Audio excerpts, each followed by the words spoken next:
Imagine you are walking through the woods at night. You hear your best friend call your name.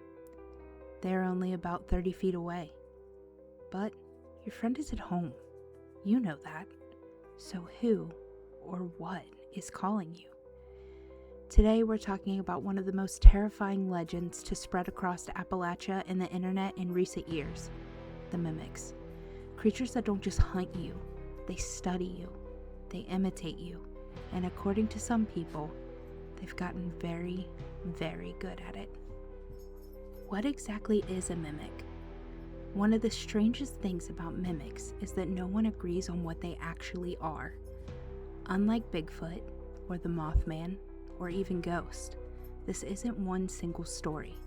Some believe they are supernatural.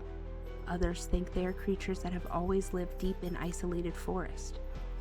Some even think they are something much darker, something that shouldn't even exist in our world. But almost every encounter shares one disturbing detail. The mimics want you to believe it's human. Sometimes it copies voices, sometimes it copies faces. Sometimes people claim it copies loved ones so perfectly that they don't realize anything is wrong until it's too late. Why Appalachia? There's a reason these stories thrive in Appalachia. The Appalachian Mountains are among the oldest mountain ranges on Earth, older than the Rockies, older than many forests around the world. Millions of acres remain untouched. Entire valleys have never been developed. There are abandoned coal towns, forgotten cemeteries, collapsed mines, and forests so dense that sunlight barely reaches the ground. If somewhere could hide something unknown, this would be it. Generations have passed down warnings that were never written in books. Don't whistle after dark. Don't answer voices in the woods. If someone calls your name once, ignore it. If they call twice, leave. And if they sound almost, but not quite right, run. Whether those warnings came from real experiences or simply became folklore over generations, they've survived for hundreds of years. The voice that isn't quite right. This is probably the most common mimic encounter. Someone hears a familiar voice, a spouse, a sibling, a child, sometimes their own mother. The voice sounds perfect, except for one tiny detail. The emotion is missing. Words come out too slow or too fast. Sometimes the pauses are in strange places, almost like something learned the words, but not how humans naturally speak. Many hunters describe hearing someone yell, "Help!" deep in the woods. They follow the voice, but it never gets closer. No matter how far they walk, the distance never changes. It's always just ahead, almost like something is leading them farther into the forest. The smiling stranger.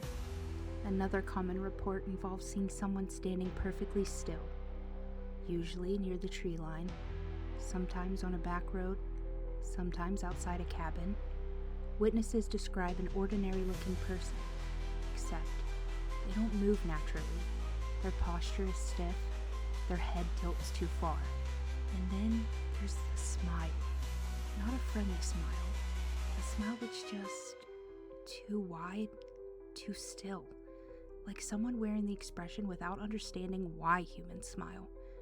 Some witnesses say these figures simply stare. Others claim they slowly begin walking toward them, never running, never speaking, just walking. The missing eyes. Some reports describe mimics having eyes that don't look human, entirely black or unusually reflective. Others say they seem to blink at the wrong times, or not at all. It's one of the details that makes people suddenly realize something isn't right. Many witnesses say they felt overwhelming dread before they even noticed the eyes.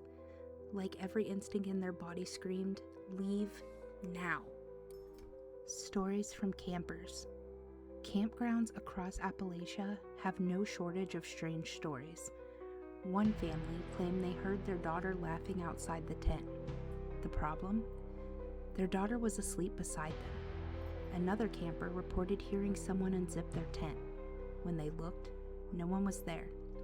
Later that night, they heard their own voice calling from the woods. Imagine hearing yourself, asking for help. Would you investigate? Most people say yes, until they imagine it actually happening. Native American legends.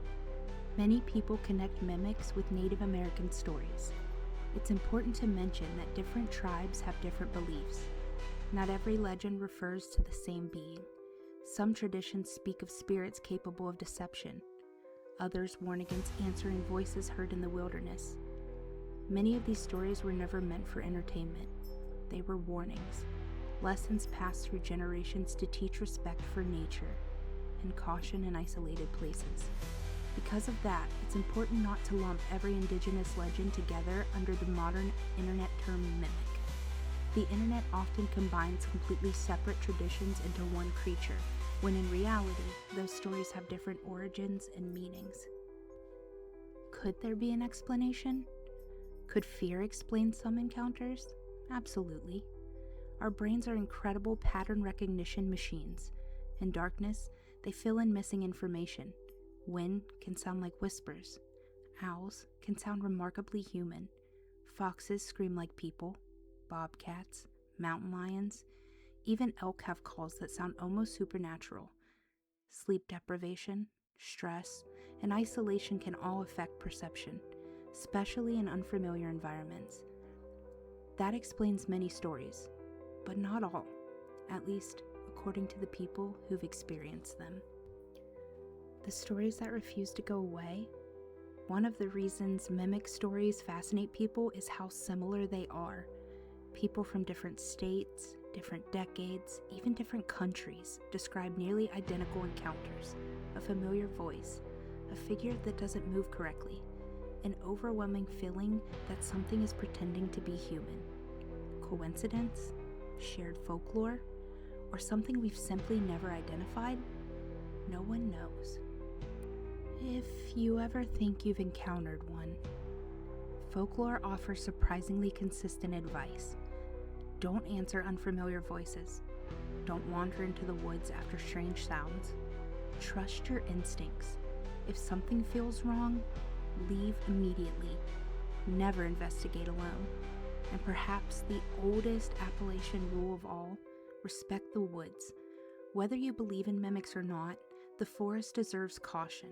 Getting lost, injured, or separated from others is far more common than encountering anything supernatural. Sometimes, the oldest advice survives because it's practical. Sometimes, because someone learned it the hard way. Final thoughts? So, are mimics real? Honestly, I don't know. Maybe they are misunderstood wildlife. Maybe they're psychological phenomena. Maybe they are modern folklore built from older legends.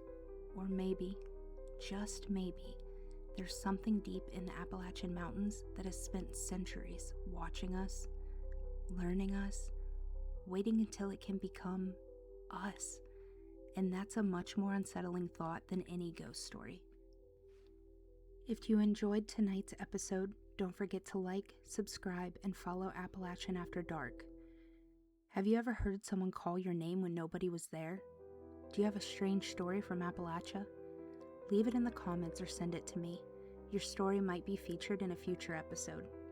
Until next time, stay curious, stay safe, and whatever you do, if something in the woods sounds exactly like someone you love, think twice before answering.